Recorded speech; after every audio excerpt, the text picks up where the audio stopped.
হবে। আমার সাথে লড়াই তাদেরকে আমি ছাড়বো না, তাদের বিরুদ্ধে লড়াই চালিয়ে যাবো। যারা আবাস যোজনার নামে গরিব মানুষের কাছ থেকে বছরে 20,000 টাকা করে নিয়েছে,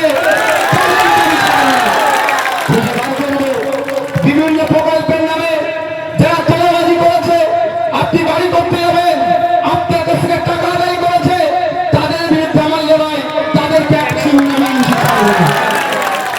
কিন্তু যারাই নির্বাচনে তৃণমূলের হয়ে দেয়াল লিখেছে, নির্বাচনে তৃণমূলের হয়ে এজেন্ট বসেছে, তৃণমূলের হয়ে প্রচার করেছে, বিজেপির হয়ে প্রচার করেছে, তাদের বিরুদ্ধে আমার লড়াই নয়।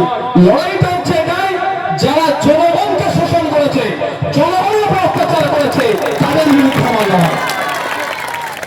তাই বিধায়ক হিসাবে আপনাদের কাছে আমি এসেছি। আপনারা আমাকে আজকে এসে আমার কাছে চাওয়া পাওয়া অভাব অভিযোগ বলতে পারেন, শুধু তাই নয়, সাজেশনও দিতে পারেন। কারণ ভাঙড়কে উন্নততর করতে হবে।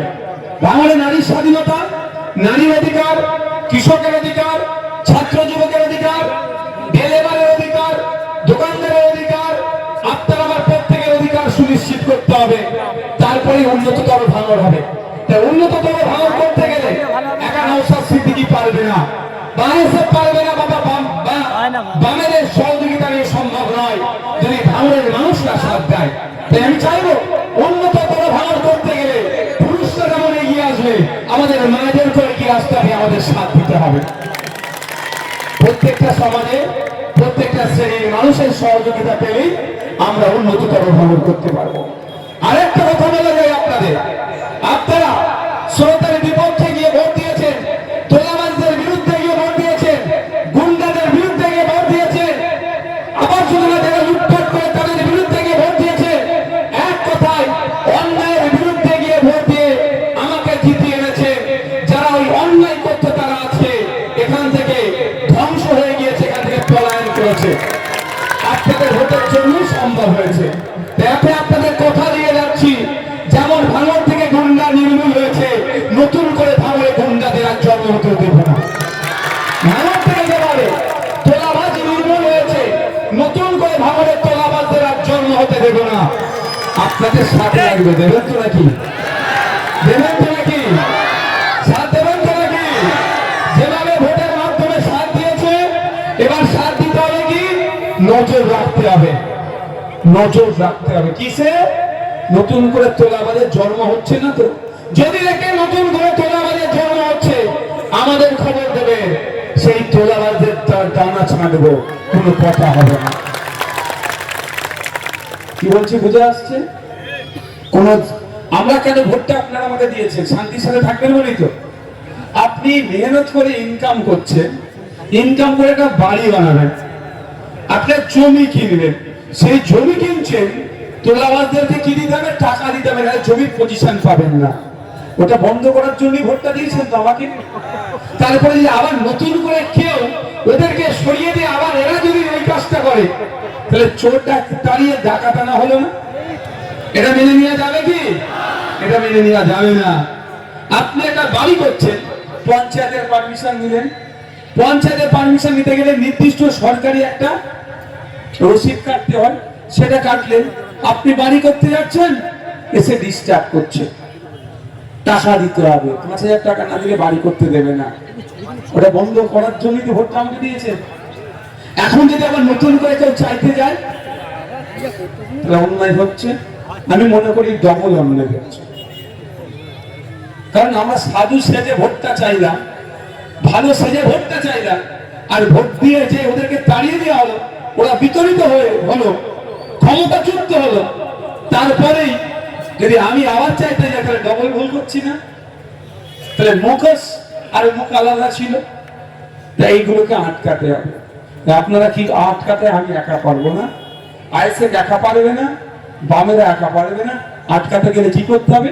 আপনাদের সহযোগিতা লাগবে। যদি কেউ একটা টাকা আপনাদের কাছ থেকে চায়, একটা টাকা যদি আপনাদের কাছ থেকে কেউ চায়, আমাদেরকে জানাবে, তার বিরুদ্ধে ব্যবস্থা গ্রহণ করবো, থানা পুলিশ করবো। আর যদি এটা বলে যায়, যদি আমাদের পার্টির মধ্যে থেকেও কেউ আপনাদের কাছ থেকে কোনো কাজের জন্য ঘুষ চাই, তোলাবাজি করে, সেটাও জানাবেন, তাকেও আমরা পার্টি থেকে সাসপেন্ড করে দেব। কারণ দীর্ঘদিন পরে বাংলার মানুষের সুদিন ফিরে এসছে। আসেনি? এই মাঠে এই বক্তব্য দিতে পারতেন? এতক্ষণ 8-10টা মেরে দিয়ে সব কি শান্তির স্বস্তির নিঃশ্বাস পাচ্ছি। ভাঙড়ের মানুষ শান্তির সাথে আছে। ভাঙড়ের মানুষ এটা বিনষ্ট হতে দেব না। এই দীর্ঘদিন পরে অনেক কষ্টের পরে সুখ এসছে, এইটা বলেছি বলে আমার তৃণমূলে যারা তোলাবাজি করে খাই তাদের আর কষ্ট লেগেছে। এটাকে কাটিং করে ছাড়াচ্ছে। বলছে নওশাদ সিদ্দিকী বলছে অনেক কষ্ট করে সুদিন নিয়ে এসছে, মানে বিজেপি কে নাকি ডেকে নিয়ে এসছে। আচ্ছা, আমি ফলতাতে প্রার্থী দিয়েছিলাম। ফলতায় তো 1 লক্ষের উপরে ভোটে তৃণমূল হেরে গেল। দোষটাও কি নওশাদের? 30 জায়গায় তো প্রার্থী দিয়েছিলাম, 207টা সিট ওরা জিতল। সব দোষ আমার? আমার এমন একটা বক্তব্য দেখাতে পারবে যে বক্তব্যের জন্য সাম্প্রদায়িকতা ছড়িয়ে গিয়েছে, অর্থাৎ হিন্দু মুসলমান ভোট আলাদা হয়ে গেছে, সব ভোট বিজেপিতে পেয়েছে? কেউ বলতে পারবে? তারপরে আমার নামে চলছে। আমি এ কথা বলেছি যে অনেক কষ্ট করে সুদিন ফিরেছে, সুদিন এসছে। কেউ না এই নোংরামি করে আবার ওটাকে বিনষ্ট করে দেয় সুদিনটাকে। এটা ভালো বলেছি না খারাপ বলেছি? আমার কাছে খবর এসেছিল ভোটে জিতার পরে ঠিক 4টে-5টার পর থেকে নতুন আইএসএফ এসেছে ভাঙড়ে। এর দোকানে তালা মেরে দেয়, একই মারা তাকে মারা, হুমকি দেওয়া চুমকি দিয়ে এই করতে শুরু করে দিয়েছে। ঠিক আছে, তখন আমার পার্টির ছেলেদেরকে ডাকলাম, ডেকে কড়া করে বললাম যদি এটা করে কিন্তু যেই নেতৃত্ব আছে, যেই বুঝতে হবে তার কাছ থেকে ধরবো। ওটা বলে মিটিং করে মানে যখন বার হচ্ছিলাম তখন আবারও বললাম অনেক কষ্ট করে সুদিন এসছে, তা তোমরা যদি এই নোংরামি করে বিনষ্ট করে দাও তাহলে তো একই হয়ে গেল। এটা কি অন্যায় কথা বলেছি? কিন্তু এটাকে কাটিং করে আমার নামে মিথ্যাচার করছে। আমি এতটুকু জানি, মন জানে পাপ আর মা জানে বাপ। কে কি বলছে আমার দেখার দরকার নেই। ভাঙড়ের মানুষের সমর্থন আমি জিতেছি, ভাঙড়ের মানুষের জন্য কথা বলবো, আর রাজ্যের মানুষের হয়ে কথা বলবো। এখন তো অনেক সহজ হয়ে গেছে, কি বলুন তো? বিধানসভা টিভি, হ্যাঁ বিধানসভা টিভি হয়েছে, দেখেছো তো? যা বলবো সব দেখতে হবে তোমরা।